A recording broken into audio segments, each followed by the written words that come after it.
Hello, and welcome to this presentation that will serve as an introduction to the Toronto Sceptres.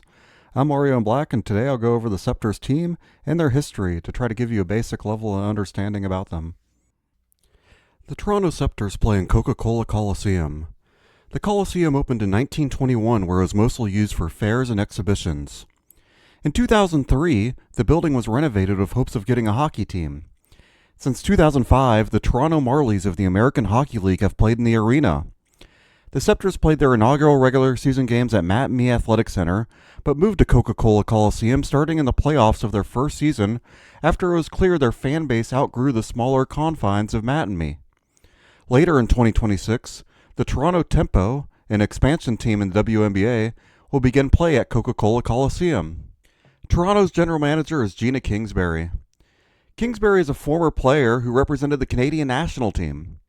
Kingsbury played at St. Lawrence University in New York, where she was an All-American. She still holds the school record for points in a game when she scored 9 points with 4 goals and 5 assists.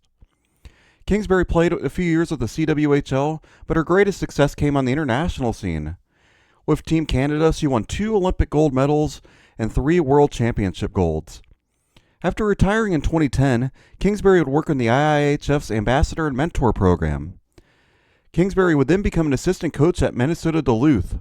Following that stint, she would go back into management with Hockey Canada until Toronto named her their first ever general manager when the PWHL started.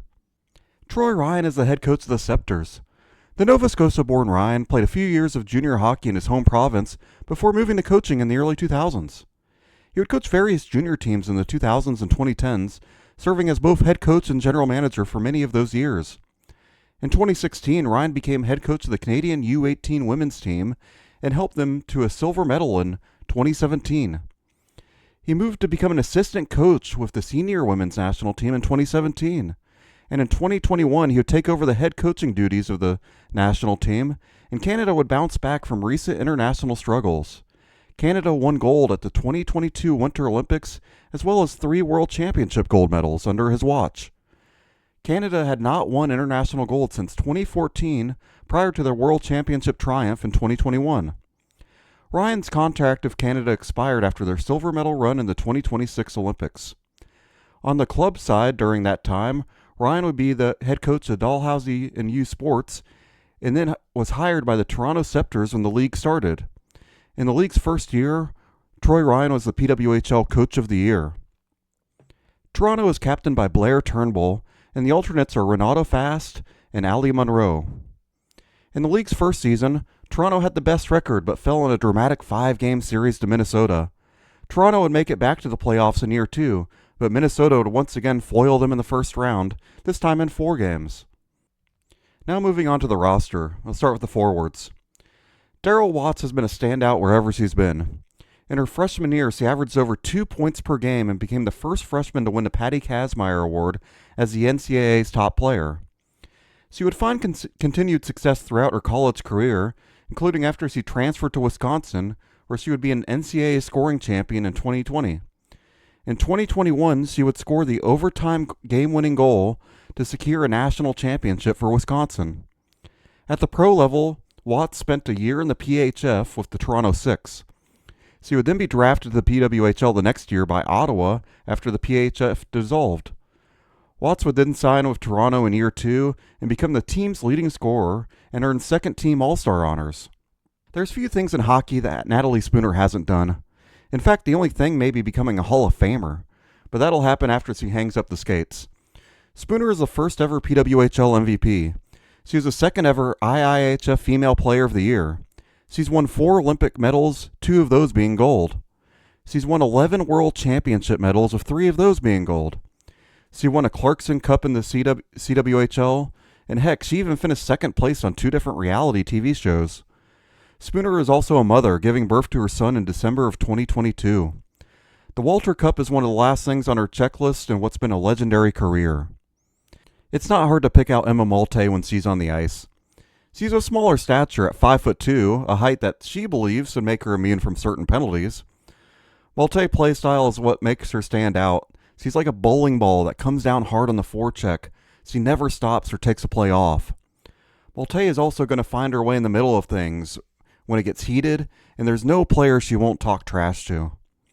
Malte has an Olympic gold and 3 gold medals in the World Championships. In college at Ohio State, Malte racked up several honors on ice and in the classroom. In the PWHL, Malte was on the all-rookie team in the league's first year. Malte also has a big social media presence. She plays a hard style that will cause her to take a few penalties, but that hard style has made Malte a fan favorite for Toronto and Canada.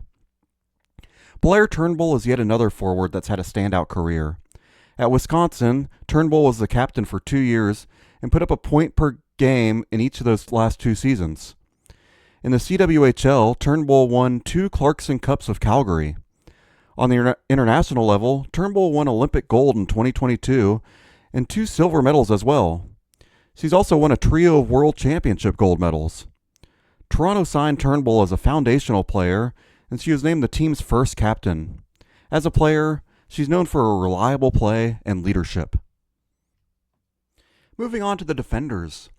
Allie Monroe had a decorated college run at Syracuse, where she was the captain in her senior year and put up an impressive 27 points as a defender. Monroe has floated around the professional ranks since. First in Sweden, then a couple years in the PHF, where she put up good point totals with the Connecticut Whale. Monroe was drafted by Toronto when the PWHL started and worked her way into an alternate captain role after the previous standard bearer, Jocelyn Larocque, was traded to Ottawa. Renata Fast is the kind of defender you can build a team around. She lives up to her last name and stands out whenever she's on the ice. Whether it's gliding through the neutral zone, shutting down a scoring chance, or creating a scoring chance of her own, Fast tends to be nearby when an impactful play happens. Fast has been on a Hall of Fame trajectory since college. At Clarkson, she won an NCAA championship in 2014 and was on the all-tournament team. She's since been a mainstay on the national team and won 3 Olympic medals, including gold in 2022. She's also won 7 World Championship medals, 3 of those being gold. Fast spent a few years with the Toronto Furies of the CWHL and was a 2-time All-Star before going to the PWHPA when the league folded. When the PWHL was formed, Fast was signed as a foundational player by Toronto and named alternate captain. In Fast's first 2 seasons in the PWHL, she's been a second-team All-Star along with a first-team All-Star. In the league's second season, she was the Defender of the Year as well. Fast has built up a resume that's been matched by very few and should be immortalized in the Hall of Fame someday. Speaking of decorated Clarkson defenders, Ellis Shelton also has an Olympic gold and a trio of World Championships in her trophy case as well. Shelton won 2 NCAA titles at Clarkson, picking up the program from where Fast left it as the school's defensive centerpiece. Shelton didn't have a CWHL to go to, unlike Fast, so she spent 2 years in the PWHPA before being a foundational player for New York. Shelton would be a first-team All-Star in the league's first season, and she put up big point totals in both her seasons with the New York Sirens. She would be traded to Toronto in a surprising draft day trade when New York received Toronto's first-round pick this past draft. Toronto splits time between Reagan Kirk and Elena Chuli. Kirk gets about 2/3 of the starts, so I'll focus on her. Reagan Kirk put up an impressive save percentage at Robert Morris in her first 2 years in college. She was forced to transfer after the school discontinued its hockey program. Kirk transferred to Ohio State, where she was primarily a backup for 2 years and won a national championship. Kirk got to start her final year in college and put up an amazing .945 save percentage in 24 starts. Kirk was a finalist for Goalie of the Year and would lead Ohio State to a national championship, winning the tournament's most outstanding player along the way. Kirk also saw time with the Canadian U18 team and won a world championship with them in 2019, starting and winning the gold medal game. Toronto hosted the first game in PWHL history, a 4-0 loss to New York. That would be the low point in the season for Toronto, as in the middle of the year they won 11 straight games to vault themselves in the first place in the league, and they would never look back. They would secure the top spot and select Minnesota as their first-round playoff opponent. Toronto jumped out to a 2-0 series lead against Minnesota, winning both games at home. However, an injury to league MVP Natalie Spooner and a double overtime loss in Game 4 would see Toronto drop 3 straight and see their season come to an end. Toronto drafted veteran defender Jocelyn Larocque with their top pick. Natalie Spooner led the team in the league with 27 points. Spooner was the league MVP, as well as forward of the year and a first team All-Star. Goalie Kristen Campbell got the top goaltending honors and joined Spooner on the first All-Star team. Sarah Nurse and Renata Fast were second team All-Stars. Emma Malte was on the All-Rookie team. And Troy Ryan was named the first ever league coach of the year.